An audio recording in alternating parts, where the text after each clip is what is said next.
Como você resolve os seus problemas sexuais? Uma das maiores estratégias de Satanás é chamar problema apenas de tensão.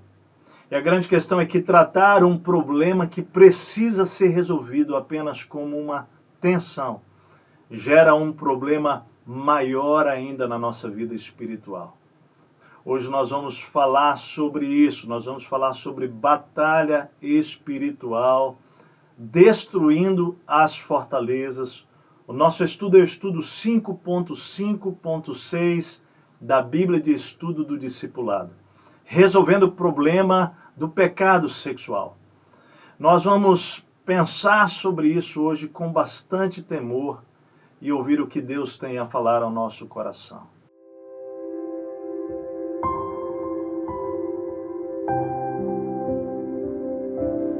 Você é muito bem-vindo, muito bem-vinda a mais esse estudo do módulo Restauração.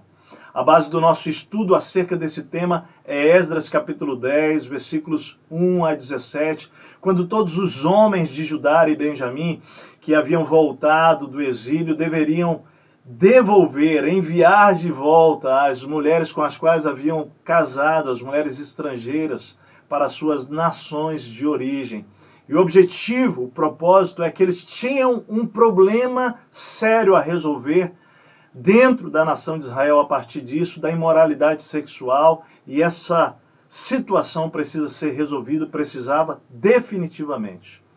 Fazendo o levantamento da liderança do povo até o povo, 110 pessoas precisaram tratar o problema como problema e não como uma tensão a ser administrada. Quando a gente olha para essa passagem bíblica, algumas lições saltam para nós, nós precisamos refletir, aprender a partir dessa narrativa bíblica. Problemas sexuais precisam ser resolvidos radicalmente na nossa vida e não apenas administrados. A nossa sexualidade é uma dádiva, é um presente de Deus.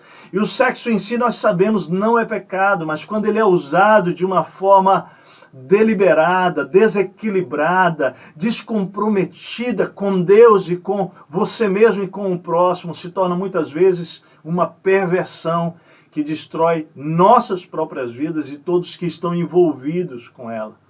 Lá em Provérbios 6, 27, 28, nós vamos ver a Bíblia deixando claro que é impossível lidar com pecados sexuais sem que eles nos causem danos tremendos.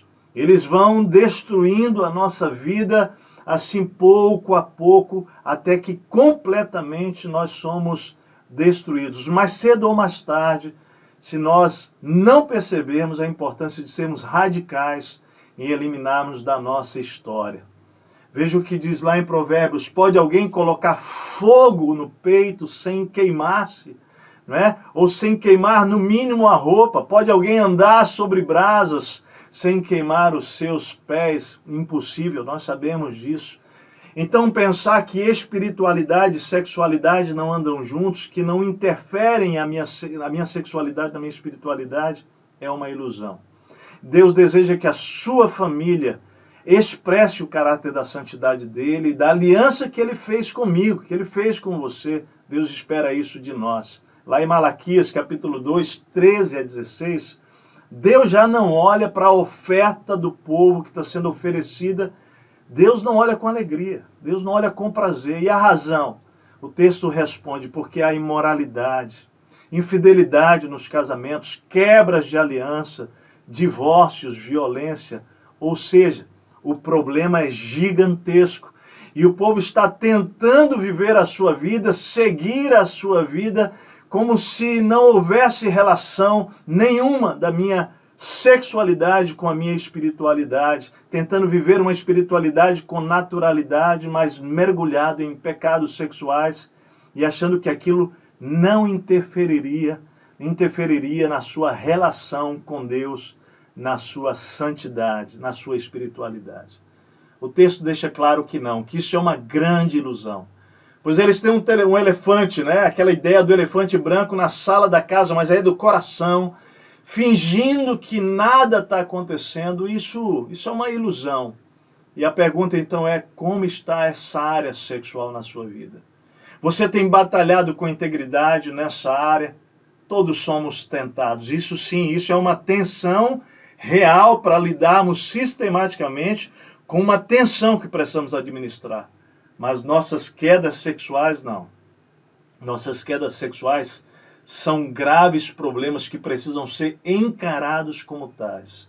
Eu precisei lidar com isso na minha conversão, olhar para a minha realidade. Logo após a minha experiência com Jesus aos 19 anos, eu precisei encarar de frente os pecados que haviam me dominado e os efeitos dele na minha fase de adolescência e jovem. A pornografia, a masturbação, eu fui escravo dessas coisas. Meus namoros, portanto, foram imorais, foram impuros, e eu precisava me livrar daquelas coisas. Eu me via como um escravo, e eu precisava ser liberto.